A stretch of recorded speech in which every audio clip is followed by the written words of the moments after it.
Oh, wow. I'll be honest, I wasn't really expecting to reach this milestone so soon. Sorry, this video is coming out a little later than I actually hit 10,000 subscribers. I did make my preparations as early as possible, but I evidently miscalculated when I would need it finished by. I suppose now, though, this can be a bit of a holiday treat. Thank you all so much for helping me get this far. As something of a celebration, I'm going to be talking about a particular character that is at the center of much of my love for the series as a whole. It's going to be a bit of a long one, because of how much I have to say about it, both in canon and in the realm of my mind.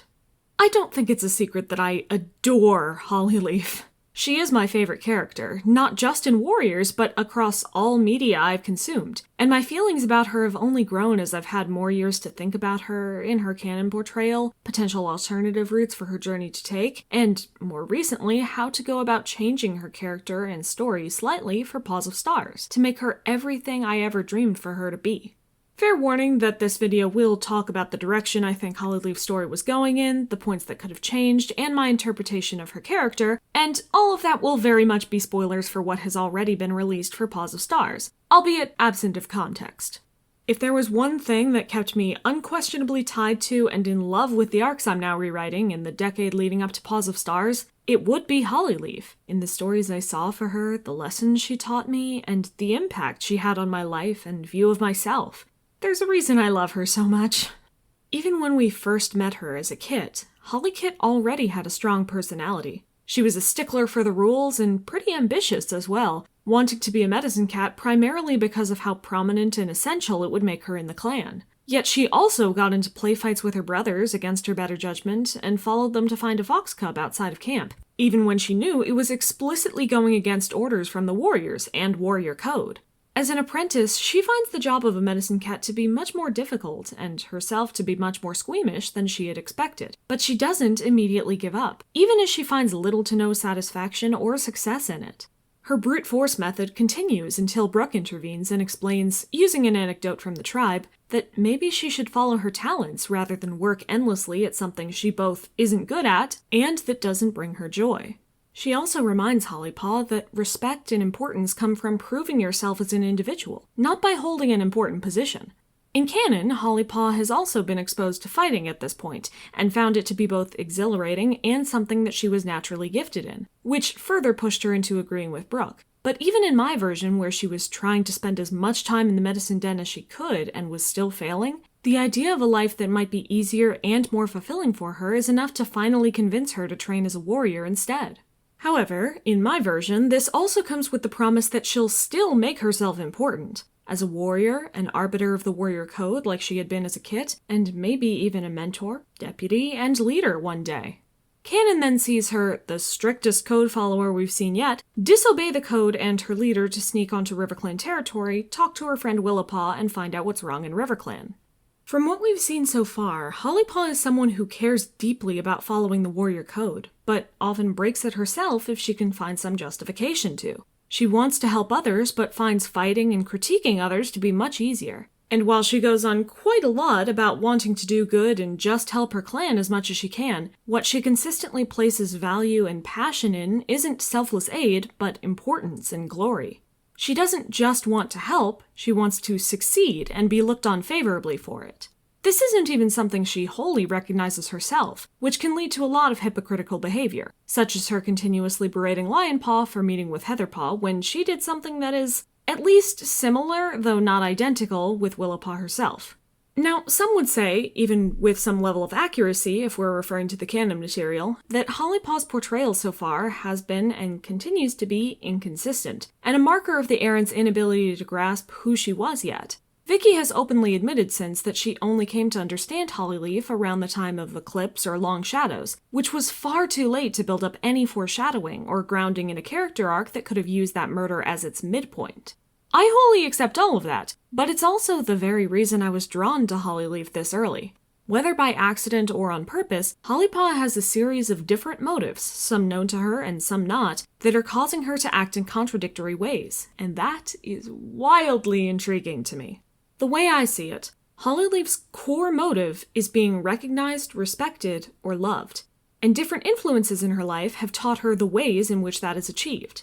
Ferncloud and Dustpelt, who I believe could have both been larger parts in her life since Squirrelflight didn't spend as much time in the nursery, taught her that respect comes from upholding the warrior code. Squirrelflight, Brambleclaw, and even Firestar showed her that heroism is what gets you respect, and they also gave her a noble legacy to uphold, one that she is choosing to take on rather than one being thrust on her. Nightheart. But clan culture itself also influences her. It tells her that some roles are simply more valued than others, like medicine cats and deputies, and that your value as a cat is in what you can give your clan. As a result of this, Hollypaw ends up with a lot of ambition, but where is it meant to be directed? She doesn't, at least yet, have a motive to be anything in particular other than important. Much like Brambleclaw, actually. But she locks on to being a medicine cat primarily because it's the earliest way to make yourself different and important. Failing that, she finds she likes fighting. Is she good at fighting? Other cats say so. Well, then she'll get as far as she can with fighting. She'll be the best warrior now, and, again, in my version, the arbiter of the warrior code. Rather than even necessarily wanting a position of power, like Brambleclaw, Hollypaw grasps tightly to what is unique about herself, which is why Brooke's talk spoke so deeply to her, as it showed her a path to getting her recognized and loved. Her time as a medicine cat and refusal to give up even when she wasn't getting anywhere also demonstrated that she's very stubborn, something she probably picked up from both of her parents, which leads her to follow relentlessly down the path she is constructing for herself as soon as it is formed, both in actions and thoughts, and even when she's actively going against the code that is part of that identity. Remember that the true goal is being recognized, so saving the clan from a fox cub, saving RiverClan, stopping a war between RiverClan and WindClan, or later, ThunderClan and WindClan, all of these take priority over the code because they would make her the hero if she succeeds. Now, you might simply not like this characterization as it stands, and find Hollypaw's behavior or effect on characters like Lionpaw to be grating, annoying, frustrating, or even mean. That's absolutely fine. Not every character is going to appeal to every person. But if you can get past her at this stage, you have the opportunity to see her grow. There is a very complex individual here if you piece her together, and characters that have this level of contradictory motives and aimless, amoral drives have a strong potential to break and be repaired in a way that is not only interesting, but moving. As this is the sort of slip anyone could fall into, not just fantasy people who are born evil like Broken Star. So now that we've settled the baseline of her characterization and potential, let's talk about her relationships. As I said in my very old video, Hollyleaf has more interpersonal relationships than either of her brothers, and is generally an active, outgoing, extroverted cat who seeks out interactions and relationships with others frequently. I believe this could easily tie back into her desire to be recognized, as the more people you're friends with, the more people are likely to notice and like you. But it also just feels good to be surrounded by others sometimes. Cinderheart and Willowshine are her only concrete friends in canon outside her family, and even they faded in and out at different periods of her life. Hazeltail interacted with her extensively, but only for the duration of Sunrise, and most of her other connections, at least her positive ones, are brief. I obviously endeavored to give every cat in my rewrite a greater network of connections and more consistent interactions with those connections, but for Hollyleaf in particular, how she deals with her connections is often telling of her mental state. When she is at her best, she will actively seek out her friends to help and be praised by them, but if she's doing poorly, she draws away from them since, as I mentioned earlier, she places her value as a cat in her ability to give to her clan and live up to the legacies and expectations set up around her. This is why I not only solidified her existing friendships and the semi-parental relationship she had with Ferncloud, now Ferncloud and Dustpelt, but also gave her Thornclaw as a mentor rather than Brackenfur, because he is someone she could connect to much more deeply, and whose relationship with her would have quite an interesting progression because of her medicine cat training, his harsh work ethic, and eventually, her murder of his best friend Ashfur.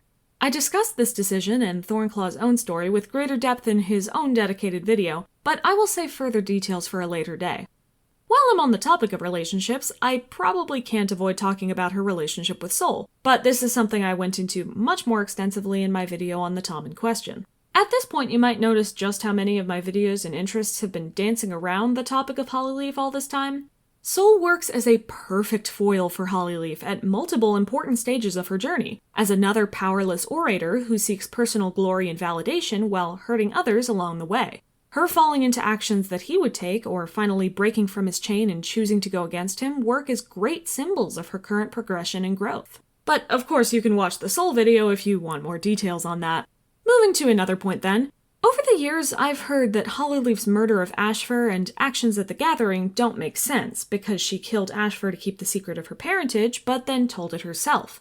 I think this misconception may have originated in the more animation-focused part of the community, since when you squish so much of Hollyleaf's story into one 2 to 4 minute period, it does look like a quick transition without the opportunity for details of the situation or motives based on them to have shifted.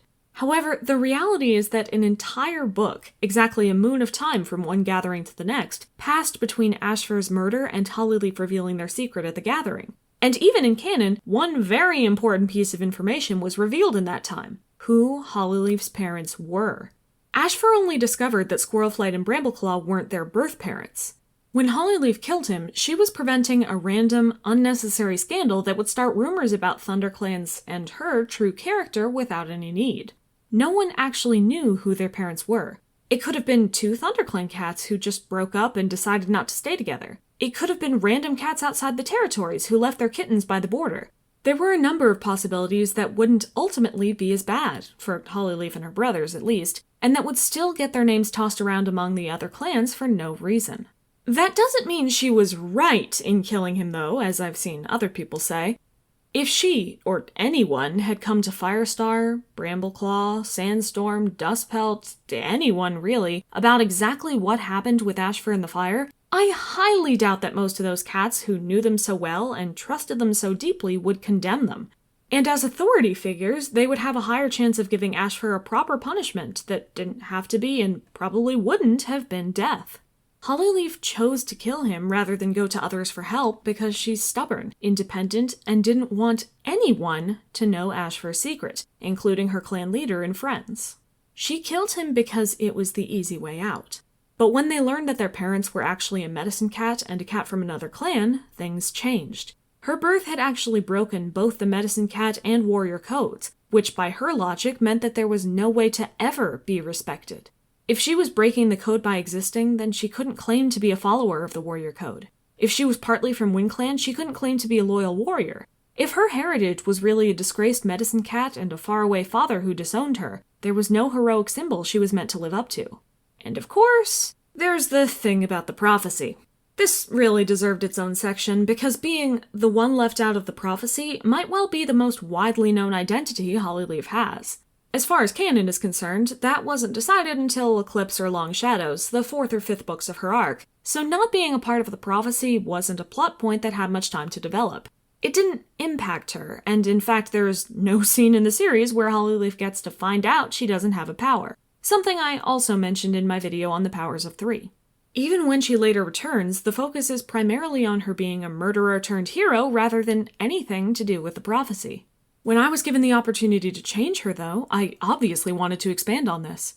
Firstly, by making the prophecy known to Lionblaze and Hollyleaf much sooner, almost as soon as Jayfeather knew, and second, by pushing Dovewing and Ivypool's birth and apprenticeship back so Hollyleaf could be made aware of the actual third cat during her emotional spiral.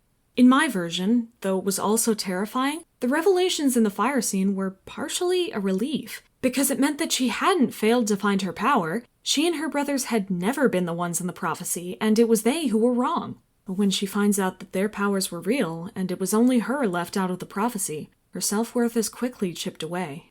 This compounded with the fact that several of her friends in my version were becoming mentors instead of her when that had been a drive of hers for many moons, leaves her feeling quite hollow. She's not chosen by StarClan, but a murderer who should be left out. She's not a prized warrior, but one left behind and destined to never fulfill her dreams. She's not a follower of the code, but one whose very birth breaks the code. So she shuts down, gives up, and decides, at the very least, she can't have any more secrets about this. Her stunt at the Gathering was partially about trying to shift the blame, putting the focus back on Squirrelflight and Leafpool's fault in the situation rather than on her own. But her friend, Cinderheart, in both canon and my story, tells her that she was wrong and that no good could have come from this. So she tells herself it was all Leafpool's fault, and confronts her mother, giving up even further as she openly takes on the mantle of murderer to threaten Leafpool. But Leafpool doesn't shy away or back down. She opens her heart and shows Hollyleaf that she is already suffering. And as Hollyleaf finally sees Leafpool as a victim rather than just a perpetrator, she is left bare, without anywhere to put her feelings, and runs away. There was a storm that night. She had already been in the tunnels when they flooded and knew how dangerous it was. Yet she ran into them anyway, even as her brothers called out and begged her to come back and talk. Obviously, the books don't have her point of view at this part of the story, and we don't know what she was thinking. But I have to wonder why she did that. Was she simply not thinking? Was it a mistake? But through Jay Feather's thoughts, we know she was thinking about her murder of Ashfur in this moment. So maybe it was intentional.